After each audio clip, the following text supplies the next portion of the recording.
Passei anos me chamando de preguiçoso. Eu acreditava nisso de verdade. Achava que era um defeito meu, algo do meu caráter, que simplesmente não funcionava direito. E sabe o que essa crença fez comigo? Me deixou completamente paralisado. Porque se o problema é quem você é, não tem saída. Não dá pra mudar o caráter do dia pra noite. Mas e se a preguiça não existir? Pelo menos não da forma que te ensinaram. Hoje eu vou provar isso pra você. Com ciência, com filosofia e com algo que aconteceu comigo. Se você sair desse vídeo ainda acreditando que é preguiça, você vai continuar preso no mesmo ciclo, porque você vai tentar resolver o problema do jeito errado.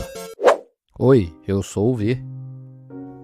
Teve uma fase da minha vida que eu era obcecado por produtividade. Trabalhava, estudava, cumpria com o que precisava, mas toda segunda-feira eu prometia pra mim mesmo que ia mudar alguma coisa. Ia acordar mais cedo, ia focar mais, treinar mais, parar de procrastinar.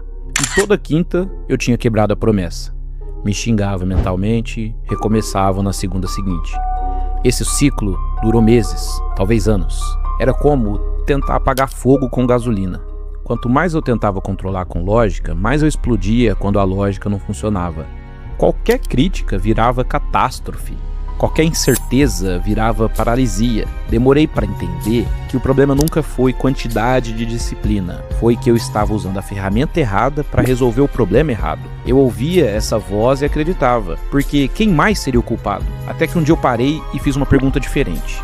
E se o problema não fosse eu?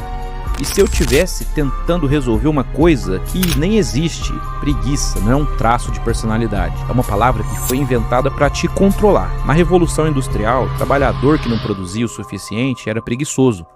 Não havia espaço para cansaço, para limite humano, para dúvida.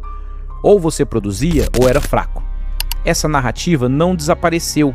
Ela só trocou de roupa. Hoje, em vez de fábrica, é horticulture. Em vez de patrão, é o feed, é o algoritmo cheio de gente acordando às 5 da manhã, prato bonito, te fazendo sentir que você tá ficando para trás. O sistema mudou, o julgamento não. E você internalizou esse julgamento tão fundo que agora ele vem da sua própria voz. Ok, mas isso não explica por que eu não consigo agir mesmo quando eu quero. Qual é a causa real, já que nem existe? É aqui que a ciência entra. E o que ela diz vai mudar como você enxerga tudo isso. Dopamina não é o hormônio do prazer, é o hormônio da antecipação. Seu cérebro libera dopamina quando espera uma recompensa, não quando a recebe. Por isso que fazer as malas e esperar a viagem acaba sendo muitas vezes mais gostoso do que chegar no destino em si. Então, quando você fica no celular em vez de trabalhar, não é fraqueza. É o seu sistema de recompensa fazendo exatamente o que foi treinado para fazer.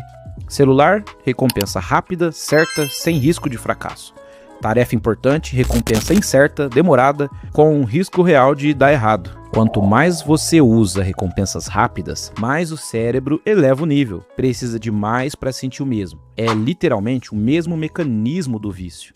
Não é fraqueza, é condicionamento. Então, quando você tenta focar e não consegue, seu cérebro não está te sabotando.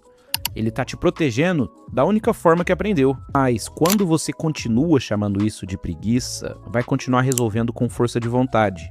E a força de vontade não funciona contra condicionamento. Nunca funcionou. Quando eu entendi que o problema era um padrão, não um defeito, algo mudou. Eu não virei outra pessoa do dia pra noite. Não apareceu uma rotina mágica que funcionou pra sempre. Mas teve uma coisa simples que quebrou o ciclo. E eu quero te deixar com ela antes de terminar. Eu parei de lutar contra o impulso de evitar e comecei a ficar curioso sobre ele. Quando a vontade de procrastinar aparecia, em vez de me xingar, eu perguntava: de onde vem isso? O que está me protegendo agora?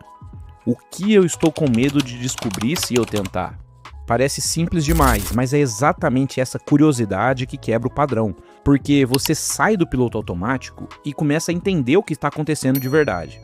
A maioria das pessoas nunca chega nessa pergunta, porque está ocupada demais se chamando de preguiçosa. E quando você estiver fazendo isso, o padrão continua intacto. E agora você sabe disso, e saber muda tudo, porque você não resolve o que não enxerga. Mas ok, entender o problema é o começo. Como você recondiciona o cérebro na prática? Como você constrói disciplina real sem depender de força de vontade? Isso é um assunto para um vídeo inteiro e eu já estou fazendo ele. Se você chegou até aqui, guarda 3 coisas. Preguiça não é quem você é um padrão que foi construído. Força de vontade não resolve padrão. curiosidade resolve. E o próximo passo, como reconstruir isso na prática, vem no próximo vídeo. Se você ainda não viu o vídeo anterior, onde eu falo de onde vem essa sensação de estar desperdiçando a vida, vale muito assistir antes do próximo. A ordem faz diferença. Te vejo lá.